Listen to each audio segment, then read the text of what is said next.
공부를 안 하던 학생이 어느 날 공부를 시작하고 열심히 합니다. 처음에는 그 학생을 잘 알고 있는 부모님이나 형제나 친구들이 믿지 않습니다. 저러다 말겠지. 며칠이나 갈까. 그런데 기대 이상으로 계속해서 공부를 열심히 합니다.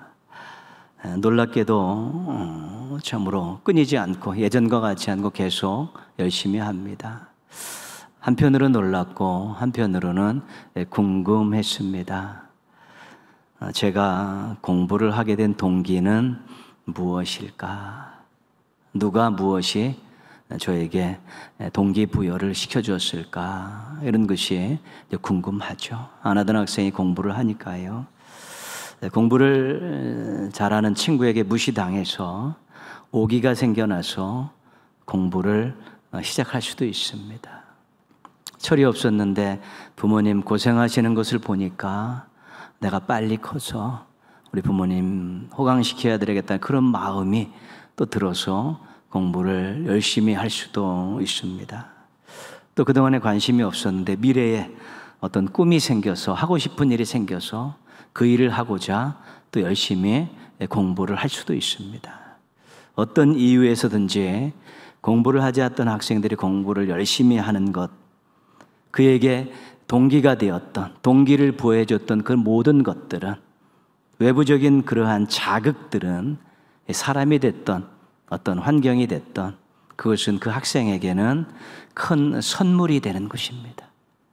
누가 자극을 주었던, 어떤 환경에 자극을 받았던, 공부를 하든 안 하던 학생이 공부를 하게 된 데는 그게 동기부여가 됐기 때문에 큰 선물입니다. 엄청난 선물을 받은 것입니다. 신앙생활 열심히 하지 못하던 성도가 오늘날 열심히 신앙생활을 시작합니다. 또 맡겨진 일 잘 감당하지 못했던 그런 사명을 받았던 사람이 잘하지 못했는데 열심히 사명을 감당하려고 노력을 합니다. 함께 신앙생활했던 또 동역자들의 반응이 다양합니다. 갑자기 왜 그럴까 궁금한 사람도 있고요. 혹시 안 좋은 일이 있는 건 아닌가 걱정하는 사람도 있고요. 어떤 은혜를 받았을까 듣고 싶은 사람도 있는 것입니다. 이렇게 신앙생활에서는 안 되겠다는 그런 생각이 불현듯 찾아와서 부끄러운 자신을 보면서 이제 신앙생활을 다시 열심히 하고 사명을 열심히 감당할 수 있습니다. 누군가의 권면에 힘을 얻어서 또 열심히 다시 시작할 수 있고요. 열심히 신앙생활하는 누군가를 보고 도전을 받아서 또 신앙생활을 열심히 할 수 있고 봉사를 열심히 할 수도 있습니다. 또 설교를 듣거나 또 성경 말씀을 묵상하다가 감동을 받아서 회개하고 또 열심히 시작할 수도 있는 것입니다. 어떤 이유에서든지 신앙생활을 열심히 시작할 수 있는 동기부여가 됐던 것들, 또 다시 사명자로서 봉사를 하고 사명을 감당할 수 있는 열정들을 회복할 수 있게 된 것들, 그 이유들은 모두가 다 우리는 은혜다 이렇게 이야기를 하는 것입니다. 사람이 동기부여를 했던, 환경이 동기부여를 했던, 자기 자신 마음속에 동기부여가 생겨났던 상관없이 신앙생활을 열심히 하게 했고 또 열심히 봉사하고 사명을 감당하게 했기 때문에 그 모든 것들을 우리는 은혜다 이렇게 이야기하는 것입니다. 신앙의 회복, 사명의 회복의 동기부여는 거의가 다 은혜입니다. 은혜가 동기부여가 되어서 신앙생활을 다시 시작하고 또한 사명 감당을 또 제대로 하게 되는 것입니다. 우리가 많은 사람들 또 주변 사람들의 간증을 들어보면 그것을 증명합니다. 어떻게 이렇게 또 열심을 내게 됐습니까? 어떻게 또 헌신하게 되었습니까? 이야기하는 그 모든 것이 은혜입니다. 하나님께서 그런 마음을 주셨습니다. 하나님께서 저 사람을 통해서 나에게 그런 마음을 갖게 하셨습니다. 이 환경 속에서 내가 깨달음을 얻게 됐습니다. 그렇죠. 우리 자신도 신앙생활하면서 달려왔던 인생들을 한번 쭉 보면 굴곡은 있습니다. 전부 신앙이 올라갔다 내렸다 굴곡이 없는 사람은 없습니다. 또 맡겨진 봉사하는 것도 했다 안 했다 이렇게 굴곡이 있는 것인데, 그 올라갔을 때 그 이유가 무엇인가 보면 하나님께서 어떤 자극을 주신 것입니다. 깨달음을 주시고 부끄러움을 주시고 회개할 수 있게 해주시고 다시 도전할 수 있도록 어떤 자극을 주셨기 때문에 다시 시작한 것이죠. 그것을 우리가 은혜라고 이야기하는 것입니다. 백골난망이라는 우리 사자성어가 있습니다. 문자적으로는 죽어서 뼈만 남아도 잊을 수 없다, 그런 뜻입니다. 누구인가 은혜와 덕을 입었을 때 고마움을 표현하는 말이죠. 당신이 나에게 베푸셨던 이 은혜는 내가 죽어서 뼈만 남아도 잊지 않겠습니다. 그럴 때 백골난망이라는 말을 씁니다. 여러분, 인생 살아오면서 많은 은혜를 받으셨을 것입니다. 은혜 없이 살아온 성도들은 없습니다. 많은 은혜를 받고 살아왔고 지금도 은혜로 살고 있고 앞으로도 은혜로 살아야 될 인생이 우리네 인생입니다. 그렇다면 여러분이 받았던 은혜 가운데서 백골난망 정도의 은혜가 있습니까? 나 죽어서 뼈만 남아도 잊지 않을 거야. 그런 백골난망의 은혜가 있습니까? 얼마나 있습니까? 꼭 집어서 말할 수 있는 그런 백골난망의 은혜가 있습니까? 많은 수도 없이 많은 은혜를 받았는데 정말로 죽어서도 잊지 않겠다라는 그런 은혜가 있냐는 것입니다. 있으면 행복한 것이죠. 너무 행복한 것이죠. 어마어마무시한 그런 은혜를 받았기 때문에 내가 죽어서도 잊지 않겠습니다, 고백하는 것입니다. 중국 진나라의 위무자라는 사람이 아들 위가라는 사람에게 유언을 합니다. 내가 죽으면 너의 소모를 개가를 시켜라, 새로운 삶을 살게 해라, 이런 유언을 했습니다. 그런데 이제는 병세가 악화되어서 정신이 혼미할 때 너희 소모를 나와 함께 순장을 시켜라, 묻어라, 그런 또 유언을 했습니다.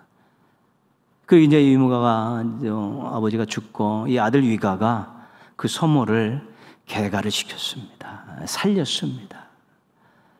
이제 진나라와 다른 진나라가 이제 싸움이 붙은 전쟁이 났는데 이 위가가 이제 군사들을 이끌고 전쟁을 지휘하게 되었습니다.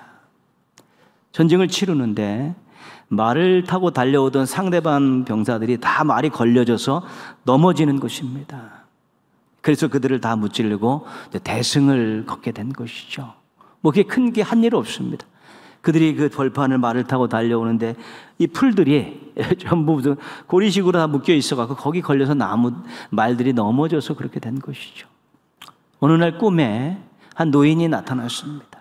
노인이 나타나서 나는 당신의 소모의 죽은 아버지입니다. 당신 내 딸을 살려줘서 내가 죽어서도 은혜를 갚아야겠다는 마음에 당신과 싸우는 그 적군들이 달려오는 그 들판의 풀을 내가 이렇게 다 엮어서 그런 덫을 만들었어요. 그렇게 이야기하는 것입니다. 여기서 나온 고사성어가 결초보은이라는 것입니다. 죽었는데 죽어서도 은혜를 갚기 원해서 그 죽은 아버지가 풀을 엮어가지고 은혜를 갚았다는 것입니다. 백골난망은 은혜를 죽어서도 잊지 않겠다는 것이고, 결초보은은 죽어서도 은혜를 갚겠다는 것입니다. 얼마나 큰 은혜길래 이제 그런 죽어서도 잊지 않고 죽어서 갚겠다는 마음을 갖습니까? 그동안 여러분들이 하나님께서 주신 은혜에 대해서 어떤 반응을 보이면서 사셨습니까? 이거 하나님의 은혜다, 이거 하나님의 은혜다라고 인정되고 확인될 때마다 여러분들은 어떤 마음을 가졌고 어떤 반응을 보이셨습니까? 혹시 백골난망의 그런 마음 품어보신 적 있습니까? 결초보은의 그런 결단을 해보신 적은 있습니까? 하나님 주신 은혜 죽어서도 잊지 않겠습니다.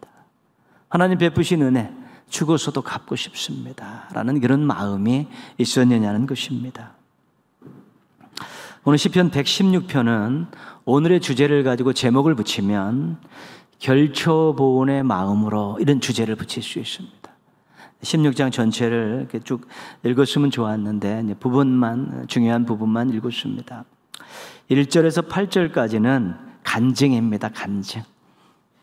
특별히 무엇에 대한 간증이냐면 기도 응답에 대한 간증입니다. 3절, 4절 화면을 좀 보시면요, 내가 환난과 슬픔을 만났을 때에 여호와의 이름으로 건져달라고 기도했다. 환난과 슬픔을 만났을 때 나를 좀 건져주십시오라고 시인이 기도했다는 것입니다. 기도할 수 있는 것은 믿음이 있기 때문에 그렇습니다. 믿음이 없으면 기도할 수 없습니다. 내가 기도할 수 있는 분, 나의 기도를 들어주실 수 있는 분, 나의 기도를 들을 수 있는 마음과 들어주겠다는 마음과 능력을 가지고 계신 분은 하나님밖에 없습니다.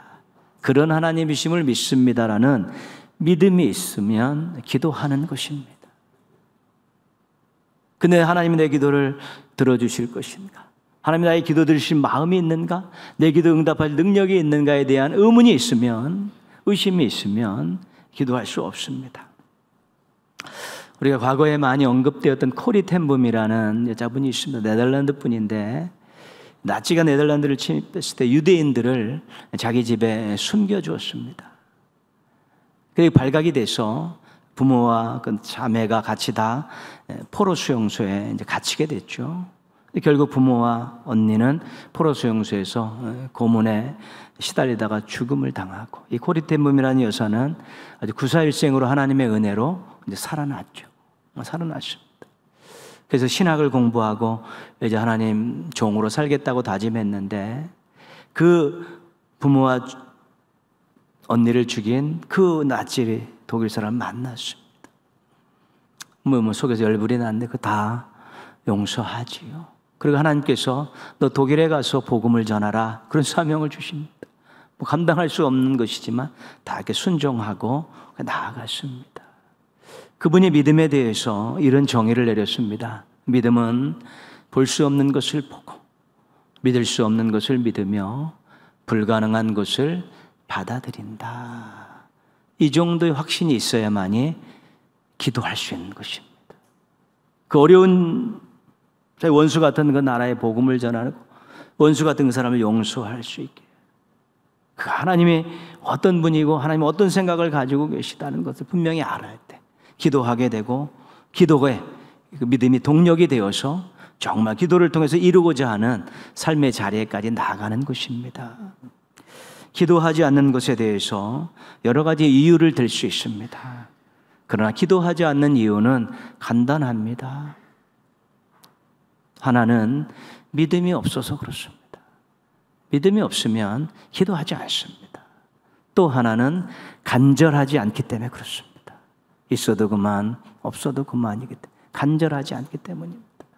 혹시 여러분들이나 기도가 안 되고 기도가 안 나고 그냥 일주일 이렇게 살게 되고 어떤 날 그냥 기도도 없이 그렇게 인생을 이렇게 살게 될 때, 여러분 내가 하나님에 대한 믿음이 없구나, 그 사랑과 능력에 대한 믿음이 없구나, 내가 지금 살만하니까 간절함이 없구나, 그렇게 생각하시면서 정신 차리셔야 되는 것입니다. 정말 그렇습니다. 믿음 없이, 하나님의 도움 없이, 하나님의 은혜 없이 어떻게 인생을 경영한다고 할 수 있습니까?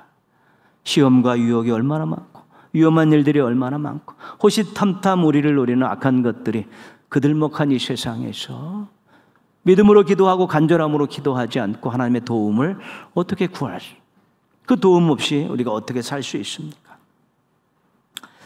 믿음이 없어서, 절실함이 없어서 기도하지 못하는 것만큼 위험스러운 일은 없습니다. 꼭 시험에 들게 돼 있고 믿음의 온도가 한없이 내려가서 냉랭해지고 차가워지고 광야 같은 사막과 같은 퍽퍽한 심령으로 전락할 수 있는 확률이 엄청나게 높은 것입니다.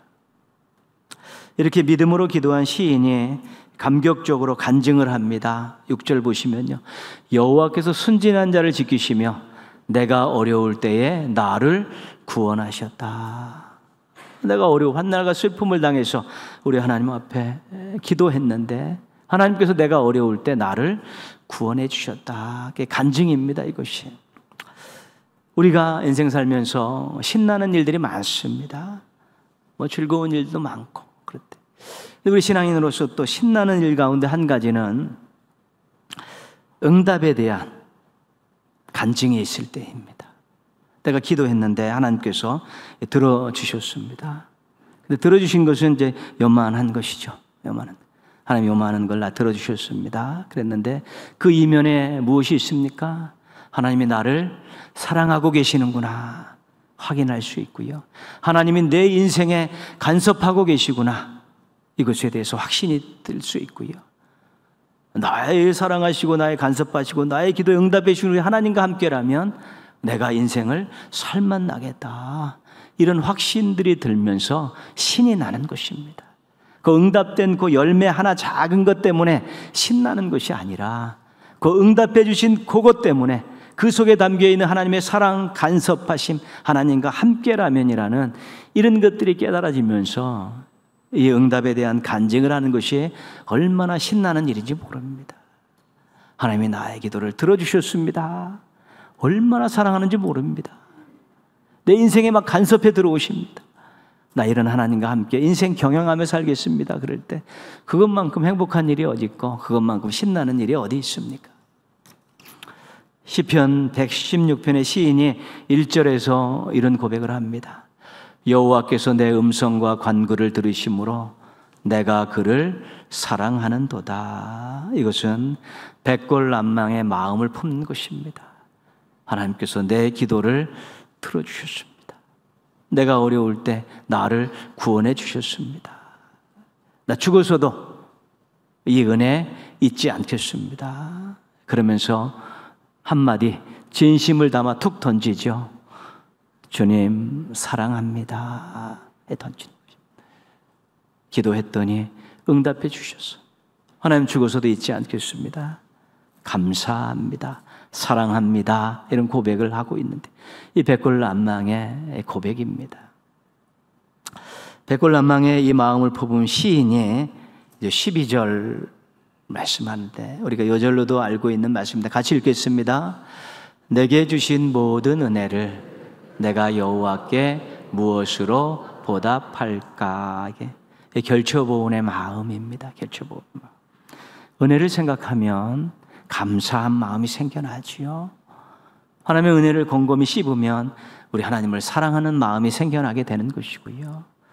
더 은혜에 절실해지면 그것이 너무 감사하고 감격이 되면 어떻게 보답할까라는 그런 마음들이 생겨나는 것입니다. 하나님 베푸신 은혜를 우리가 우리의 모든 재산을 다해가지고 갚으려고 해도 택도 없는 것입니다. 생명을 들여도 부족한 것입니다. 그럼에도 불구하고 우리는 은혜를 받은 우리는 어떻게 하면 보답할까 이런 마음을 가져야 되는 것입니다. 보답하지 않아도 돼 하나님은 그렇게 생각하실지 몰라도 받은 입장에서는 어떻게 하면 보답할까라는 그 마음 정도는 가지고 있어야 되는 것입니다. 그래서 시인이 어떻게 보답할까 시인의 보답하는 모습들을 우리가 살필 수 있습니다. 13절입니다. 내가 구원의 잔을 높이 들고 여호와의 이름을 부르며 하나님 앞에 나가서 감사하고 경배하고 직접 찬양하는 것입니다. 우리가요 누군가에게 도움을 받고 은혜과 덕을 입었을 때 묵묵부담으로 그냥 가만히 있는 것 좋은 것 아니지 않습니까? 가서 고맙습니다. 감사합니다. 이 한마디가 얼마나 좋은 일이고 당연한 일인지 모릅니다. 하나님 앞에 나가서 하나님 은혜를 베풀어 주셔서 감사합니다. 하나님 감사하며 그 말하는 그것이 우리 하나님께 얼마나 큰 기쁨이 되는지 모릅니다. 그것도 보답하는 한 가지 아름다운 것입니다. 그래서 예배가 중요한 것입니다. 예배가 여러 가지 성격을 가지고 있지만 하나님 앞에 나와서 감사하고 찬송하고 영광 돌리고 경배 드리면서 제 인생에 베풀어 주시던 그 은혜에 대해서 하나님 감사합니다 고백하면서 그것을 하나님 앞에 직접적으로 보답하는 것입니다. 예배가 그래서 중요한 것입니다. 은혜를 받고 은혜를 아는 사람들은 예배를 귀하게 여깁니다. 예배의 자리에서 하나님 앞에 감사하면서 직접적으로 그 은혜에 보답하는 것입니다. 14절 말씀입니다. 여호와의 모든 백성 앞에서 나는 나의 서원을 여호와께 갚으리로다. 어떤 것을 보답하고자 하는 작은 결심들을 했습니다. 근데 그 결심들을 사람들이 볼 정도로 그렇게 삶 속에서 실천하며 살아가는 것입니다. 그래서 하나님께 보답한다는 것입니다. 택도 없는 것이지만 내가 이런 일을 한다고 이렇게 했다고 하나님이 베풀으신 은혜에 갚는다는 것 택도 없는 일이지만 그래도 은혜 받은 자의 입장에서 이런 것들을 통해서 내가 결단한 것을 서원을 갚음을 통해서 나의 삶을 통해서 하나님께 조금이나마 보답하며 사는 것을 보여드리겠습니다. 그런 것입니다. 그래서 순종이 중요한 것입니다. 어렵고 힘들어도 하나님 말씀이 있을 때 내가 은혜에 보답하고자 하는 마음을 가지고 거기에 순종하는 것, 신앙인들에게 있어서 얼마나 귀하고 아름다운 모습인지 모릅니다. 그래서 은혜를 받고 하나님 앞에 보답하기를 원하는 그런 조그만 마음이 있으면 첫 번째는 하나님 앞에 예배 자리에 나서 직접 감사하고 경배하고 찬양하는 것이고요. 두 번째는 어떤 작은 삶의 결단들을 가지고 하나님 말씀의 뜻한 바에 의해서 작은 실천들을 삶 속에서 이루어 나감을 통해서 하나님 앞에 보답하는 것입니다. 백골난망의 마음과 결조보온의 삶을 사는 것, 우리 신앙인들의 모습이 되어야 되는 것입니다. 하나님이 기뻐하시기 때문에 그렇습니다.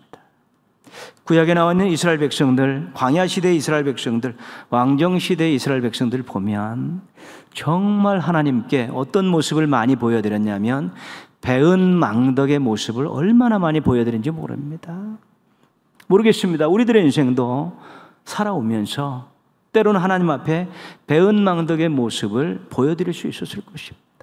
실은 하나님이 참으시면서 그 배은 망덕의 모습을 그냥 보시면서 참으시면서 계속 이끌어 오신 것입니다. 근데 어느 날 갑자기 백골난망의 마음을 가지고 결처보험의 심령을 가지고 하나님께 보답하겠다고 예배 열심히 드리고 또 어떤 작은 거 순종하려는 그런 모습 보면 이 배은 망덕의 모습만 보셨던 하나님께서 얼마나 기쁘시겠습니까? 이제 철이 들었구나. 이제 인생이 무엇인가를 알고 있구나.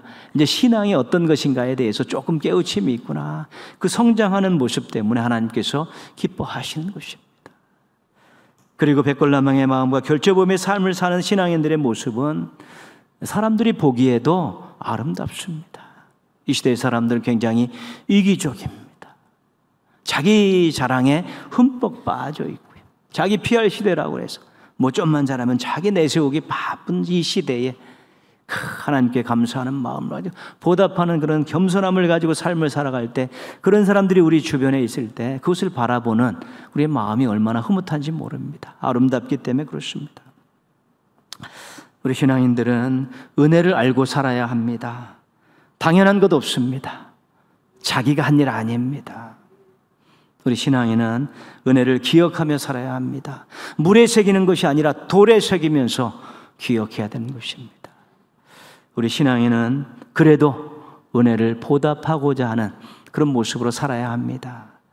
올려드릴 것 정성껏 올려드리고 보여드릴 것 신실하게 보여드리며 살아야 되는 것입니다. 은혜를 모르면 그 인생에 감사가 없습니다. 은혜를 잊으면 보답하고자 하는 마음조차 없습니다. 그러면 그 신앙은 허전한 신앙이고 구멍 뚫린 신앙입니다. 감사가 없는 신앙, 보답하고자 하는 마음이 없는 그 신앙은 무언가 한 모퉁이가 무너졌다든가 가운데 구멍이 뻥 뚫려 있는 것입니다. 그러나 백골난망과 결처보온의 마음과 태도를 가지고 하나님 앞에 서려고 노력하게 되면 그 신앙은 알찬 신앙이 되고 꽉 찬 신앙이 될 수 있는 것입니다. 알찬 신앙, 꽉 찬 신앙이 우리 하나님 앞에서 아름답고 인정받는 신앙입니다. 모쪼록 받아왔던 많은 그런 은혜들을 늘 더듬으시면서 백골난망과 결처보온의 마음으로 하나님 앞에 쓰셔서 여러분의 신앙이 알찬 신앙, 꽉 찬 신앙 되시기를 주님의 이름으로 축원합니다. 신앙 회복은 은혜가 동기부여를 시킬 수 있습니다. 사명에 대한 열정도 은혜가 동기부여가 될 수 있습니다. 복음 전파도 은혜가 동기부여가 돼야 되는 것입니다. 우리가 오늘부터 제2회 터치전도를 오늘 시작합니다. 남의 일이 아니로 다른 사람들의 일이 아니고 우리의 일입니다. 인간의 일이 아니라 하나님이 맡겨주신 거룩한 일입니다. 우리가 행복해지는 일이고 누군가를 행복하게 하는 일입니다. 터치언더를 우리가 옹달샘 안에 여러분 세 가지로 우리가 정의를 해드렸는데 1년에 한 명 이상 세례교인 세우기 전교인 운동. 전교인이 우리 속에 우리가 다 포함되지 않습니까? 관심을 갖고 기도하시면서 참여하셔야 되는 것이고요. 터치하면 반응한다는 믿음을 가지고 따뜻하고 유익한 관계를 형성하며 진행하는 관계 중심 전도. 이번 기회에 여러분 가족부터 시작해 지인, 친구, 이웃까지 다 관계 맺고 있는 사람들 한번 쫙 돌아보시면서 아직도 주님을 모르고 사는 사람들, 아직도 구원받지 못한 사람들의 이름을 적어서 올리고 그를 위해서 기도를 시작해야 되는 것입니다. 행복한 행사가 아니라 삶으로 전도하는 행복한 삶 살기입니다. 누군가에게 생명길을 안내하고 누군가를 하나님과에 중매하는 이 일이 얼마나 행복한 일인지 모릅니다. 그렇게 살기 위해서 우리가 그동안 살아왔던 삶의 방만함들을 다시 한번 정리하고 이기적인 삶의 모습들을 다시 한번 또 깎아내면서 잘라내면서 우리가 작은 예수의 모습들로 우리도 변화되면서 행복하고 누군가에게 우리 천국을 영생을 하나님을 소개하는 이 행복한 일들을 하는 행복한 삶 살기가 된다는 것입니다. 인생 살면서 한 명 이상 세례교인으로 세우고 싶지 않습니까? 이번에 터치하십시오. 아름다운 관계를 만들어가며 여러분 주변에 있는 사람들을 생명의 길로, 행복의 길로, 구원의 길로 인도하고 싶지 않으십니까? 마음이 있으시면 이번에 함께 터치하십시오. 행복한 삶을 살고 싶지 않습니까? 누군가가 행복한 모습을 바라보고 싶지 않습니까? 그러면 이번에 터치하십시오. 하나님께서 그렇게 살 수 있도록 도와주실 것입니다. 오늘 터치언더 시작하는 날입니다. 우리 구호 한번 보시면요. 우리 한번 구호 한번 하겠습니다. 제가 앞에 걸 하고 여러분 뒤에 거 합니다. 터치하면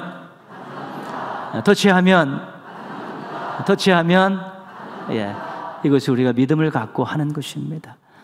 터치는 우리가 하지만 그 반응은 우리 성령님께서 불러일으키시기 때문에 그렇습니다. 그리고 여러분 나가면 작은 스티커 이제 받으셔서 또 성경책에 붙이시는데 이번 구호는 뭐냐면 5321-1110 그렇게 됐습니다.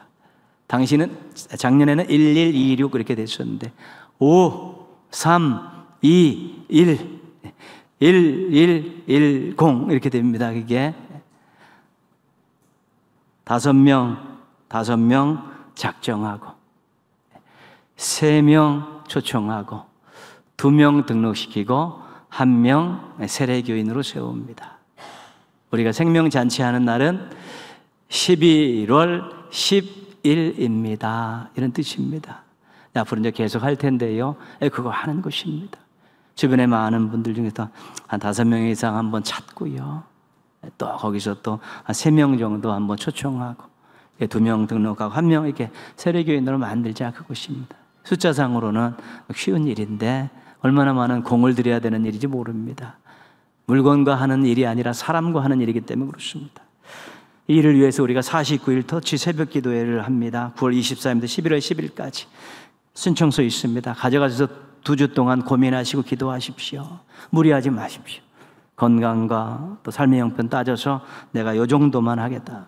49일 다 하겠다는 분은 그냥 동그라미 한번 치면 되고요. 내가 일정 기간 하겠다 그러면 쫙 이렇게 표시만 하시면 됩니다. 자기 건강, 삶의 형편 잘 살피셔서 해야 됩니다. 무리하게 해놓고 지키지 못하면 그것만큼 허망한 것 없습니다. 자기 이름을 쓸 때, 하나님 앞에서 이름을 쓸 때 이거 서약하는 것 아니겠습니까? 잘 하셔서 새벽 기도가 우리를 힘이 나게 하고 터치할 수 있는 그런 길을 열어주기 때문에 그렇습니다. 오후 예배 때는 우리가 모여서 말씀 잔치도 하고 찬양 집회도 하고 또 전도 훈련도 하고 서로 무슨 찬양 대회도 하고 7주 동안 하는데 이 일을 하는 이유는 한 가지입니다. 공동체성을 회복하자는 것입니다. 서로 하나 돼.